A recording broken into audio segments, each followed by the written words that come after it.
A'udzubillahi minasyaitonirrajim. Bismillahirrahmanirrahim. Assalamualaikum warahmatullahi wabarakatuh. Alhamdulillah, syukur kepada Allah Taala kerana diberi nikmat iman dan Islam dan juga ihsan, kita dapat lagi berkumpul lagi. Dan saya mohon pada ustaz-ustaz, kalau ana ada silap dan salah, mohon perbetul. Dan ada sahabat-sahabat yang mana yang arif, yang mana alim, boleh perbetul lah. Kalau macam ana ada bagi hadis Al-Quran, kalau ada silap dan salah, tolong perbetul lah. Kalau boleh by personal, insyaAllah. Pertama kalinya ana tak tekankan, cuma ana tekankan tentang solat. Sebab kita baru-baru ini dengan Isra' Mi'raj, kan? Isra' Mi'raj, kan? Apa yang kita dapat impak daripada Isra' Mi'raj itu sendiri, kan? Daripada Rasulullah SAW sendiri mendapat hadiah, satu hadiah iaitu solat. Daripada 50 rakaat sampai ke 5 rakaat. Kita ni nak 5 rakaat pun amat susah, kan? Okey. Ana ambil daripada satu hadis daripada Abdullah bin Mas'ud radhiyallahu, dia bertanya pada Rasulullah SAW, apakah amalan yang paling afdal, yang paling disukai oleh Allah SWT? Yang pertama, solat di awal waktu. Yang kedua adalah berbakti pada ibu bapa. Dan yang ketiga adalah berjihad di jalan Allah SWT. Saya ingin tekankan, iaitu yang pertama, iaitu solat di awal waktu. Okay. Menurut Imam Umar Abdul Aziz, yang berkata apabila nak memilih seseorang pemimpin itu, perlulah dia panca akan masa itu daripada solatnya. Sebab apa? Bila mana dia memegang sesuatu amanah tu, kalau dia tak mampu untuk nak panca pada solatnya, apatah lagi dia nak memegang satu-satu amanah itu sendirian. Ingatlah, solat itu adalah perkara yang pertama yang kita akan dihisap lagi. Sahabat-sahabat, nak muhasabah diri pada sahabat-sahabat. Apabila Anda rasa bila lihat, terutama di siswa ini, Anda rasa teruja dengan antum semua dah dapat hadir pada dunia. Dan Anda harap pada antum semua, kalau boleh ajaklah sahabat-sahabat untuk datang ke pusat Islam. Bukan apa, kalau boleh kita memeriahkan lagi pusat Islam untuk dengan solat berjamaah. Kenapa pentingnya solat berjamaah? Kita mungkin sehari dua tak dapat lagi kemanisannya. Hanya orang yang menerima yang akan selalu mengamalkannya, akan merasakannya. Di situ kita dapat surah Al-As, seperti Bismillahirrahmanirrahim, wal as innal insana lafi khusr illa allazina amanu wa amilus solihati wa tawassaw bil haqq wa tawassaw bis sabr. Demi masa, sesungguhnya manusia itu di dalam kerugian. Siapa? Kita lah sendiri, kecuali orang-orang yang beriman dan beramal soleh, dan berpesan-pesan dalam kesabaran, dan berpesan-pesan dalam kebenaran dan kesabaran.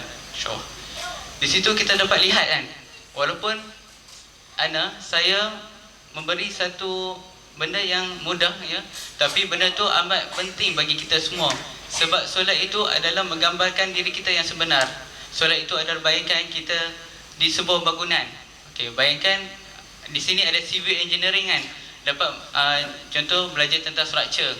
Jadi mana kita dapat bina satu rumah yang mana yang tanpa tiang. Maknanya kalau kita tak ada tiang, maknanya solat itu tak akan berjalan. Maknanya diri kita tu tak akan ni. Jadi mana tiang tu lah adalah titik pertama kita untuk ni. Jadi mana solat itu yang perlu diperbetulkan. Anda petik daripada kuliah, daripada ustaz. Seorang ustaz ni agak terkenal. Dia kata, kalau macam kita solat pun kita tak jaga, macam mana dengan perkara-perkara lain pun kita nak jaga, kan? Jadi maknanya kita daripada Alhamdulillah, semua yang di sini menjaga solat, kan? Jadi mana kita angkat lagi satu stage yang mana kita jaga solat berjamaah. Bila mana kita dah jaga solat berjamaah, kita upgrade satu lagi, kita belajar kitab mengenai bagaimana salah silap kita dalam solat dan sebagainya. Di situ kita ni, kan, dalam hadis dia kata akhir zaman, dia kata ada dua kelompok akan ni. Yang pertama ulama yang jahat, yang kedua adalah orang ibadah yang jahil. Orang ibadah yang jahil yang mana? dia hanya solat saja tapi dia tak belajar. Jadi kita yang orang yang berilmu, orang yang ni, jadi kita memahami akan ilmu-ilmunya. Jadi kita rugilah. Kita dah ambil ilmu dunia, ilmu akhirat pun kita tak ambil, rugilah. Jadi ambillah, belajarlah. Walaupun benda tu solat, walaupun hanyalah solat, tapi kita tidak dapat nak belajar benda yang artinya begitunya mudah kan, tapi kita susah nak buat, nak istiqamah, itu solat berjamaah. Dan saya menyuruhlah pada semua kan, saya menyuruh pada semualah, terutama mahasiswa sendiri, siswa sendiri, kalau boleh menyuruh untuk penuhkan usaha Islam untuk solat berjamaah. Kerana kalau boleh kita sama-sama bersatu padu, sebab pada sekarang ni Malaysia, pada sekarang ni umat Islam ditindas. Kita tengok di Rohingya sendiri, di Syria, di Mesir, di Tunisia dan di sebagainya, Indonesia sekalipun, di Malaysia pun ada ke. Jadi mana kita saling tak bersatu padu sebab apa? Sebab kita tidak ikatkan satu ikatan untuk mendekatkan diri pada Allah SWT. Jadi maknanya kita di sini tu kita dapat lihat kan, saudara-saudara kita ditindas, kita rasa macam oh ini perkara biasa ya. Baru ni kita tengok di Rohingya yang mana terpaksa umat Islam sendiri datang, tak tahu nak pergi ke mana, terpaksa datang ke Malaysia. Malaysia sini pun pada asalnya tak terima kan, tapi akhirnya diterima, buat perbincangan dan sebagainya kan, dan ada penempatannya. Jadi mana kita sebagai umat Islam ni perlulah, jadi perlu ambil tahu tentang hal-hal saudara-saudara kita kan. Dan akhir sekali, akhir sekali jagalah solat kan. Jadi maknanya solat itu adalah tiang agama kan. Jadi kalau solat tu kita dapat jaga kan, kalau solat sunat pun kita boleh lakukan, alhamdulillah kan.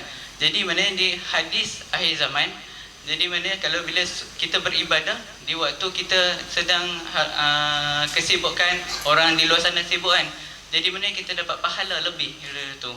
Oh alam ah, tu ya kot daripada anda sendiri.